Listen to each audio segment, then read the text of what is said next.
So basically, I'm going to do explanations bilingually. So I will translate a lot of what I say in Spanish into English. So if you don't know Spanish and you want to stick around, awesome. I think this will be valuable for you as well. Let's get started. So hoy para los 3 consejos para mejorar tu acento, vamos a usar los nombres de las redes sociales. So we're going to use social media names, so the accounts, the types, to improve our pronunciation. The first one, primero vamos a hablar de YouTube. So in Spanish, Spanish speakers usually call YouTube YouTube. YouTube. The Y sound, la Y. In English, it's soft, just super soft and subtle. You. Suena como si fuera la I y la U, I latina, IU, you. No es un sonido fuerte, no el you. This is something that really makes it obvious that you're not a native Spanish speaker. There's nothing wrong with it, but if you want to sound a little more like a native speaker, make sure your Y is soft. It's you, como hierro, you, YouTube. Lo segundo es YouTube. En inglés, por lo general, si hay una E al final de la palabra, no se pronuncia. So, YouTube. And for those of you listening, what I just said is that in English in general, and actually this is something that Brazilians do a lot, that will help you, is the E at the end of words in English, the E like elephant, is typically silent. So it's not YouTube, it's YouTube. Okay, so the 2 pronunciation tips here is the Y in English is very soft, very subtle. You. And the E at the end of words is usually silent. So YouTube. Awesome. So, and by the way, as I'm giving you tips, let me know in the comment section, what are some challenges that you have, or what are some words that you find it difficult to pronounce correctly, or what the sounds specifically is what we're working on today. So déjenme comentarios y díganme qué es una palabra, un sonido difícil y tal vez pueda ayudar. So the next tip to improve your accent, para mejorar el acento, el siguiente consejo es, let's use Facebook. Okay, so in Spanish I hear Facebook. So this, in Spanish, great. Awesome. But in English, it sounds off for 2 reasons. Number 1, if you say Facebook, you're not pronouncing the k at the end of the word. And a lot of different accents or different countries tend to, se comen las letras. Algunos países se comen la S, otros países se comen la K, por decir en Facebook. So in English, you really want to make sure that you pronounce, you enunciate the k at the end. So Facebook. Now the next one for that word, con esa misma palabra, el Facebook.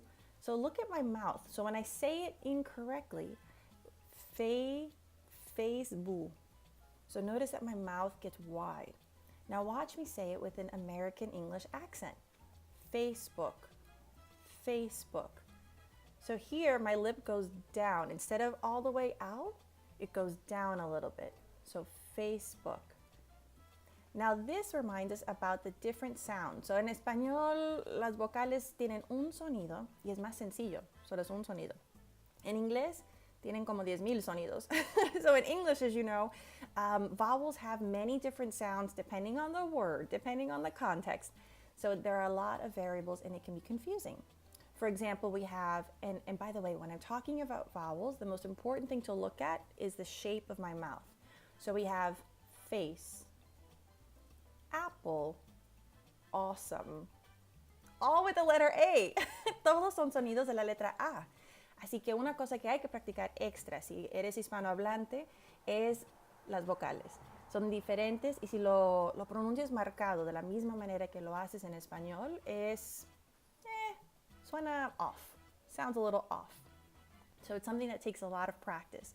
Now don't get nervous, don't think, I'll never remember all of the words in English. Yeah, that's a stressful thought. So what I want you to do is only work on improving and perfecting the words that you use. Don't worry about memorizing lists. Just think about the vocabulary that you use on a daily or weekly basis and work on perfecting those words. So no se preocupen de memorizar todas las palabras del idioma, sino solo las palabras que específicamente usan ustedes diario o cada semana. Okay, so here, let's practice again. So Facebook, Facebook. And to practice other words like I did previously, the most important thing with pronunciation, I feel like a lot of people focus on listening. And that's okay, that's part of the exercise. So al escuchar, les ayuda. Pero lo que ayuda aún más, what helps you even more, is looking at the shape of the mouth. So chequen la boca. So look at these three words: face, apple, awesome. Well, the same letter, la misma letra, three different shapes. So that will really help you improve your English. How awesome is that? So you listen, but don't forget to look. Okay, so our third tip, nuestro tercer consejo, is the R, specifically the American R. So right now, that's what I speak. The British R is a little different. So if you're interested in that, I highly recommend looking for British English teachers on Instagram. They're awesome. For the American R, let's take Instagram and Twitter for our example. So in Spanish, you would say Instagram, el Twitter. So you really exaggerate the R. But that sound doesn't exist in English. So I want you to remember that the R in English, it's R.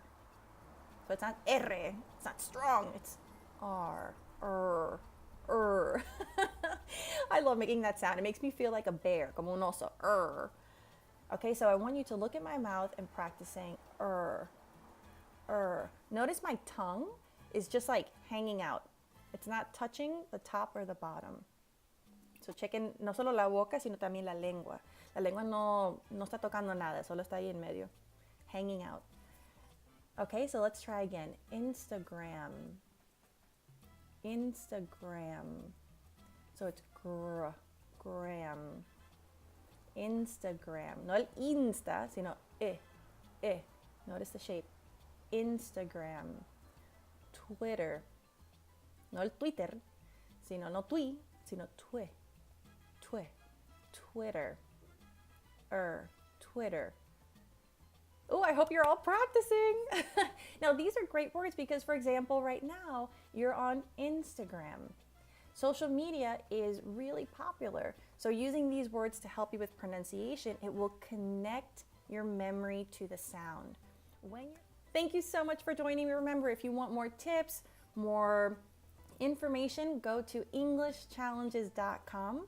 And don't forget to sign up for our weekly 3-day challenges. Every Sunday, I send out an email with a 3-day challenge. It's amazing. People love it, and I love making it for you. So don't forget you can sign up at EnglishChallenges.com or go to my Instagram profile, and I have a direct link. So you just click it, put your email. Tomorrow, you get my email. Thank you so much. Bye.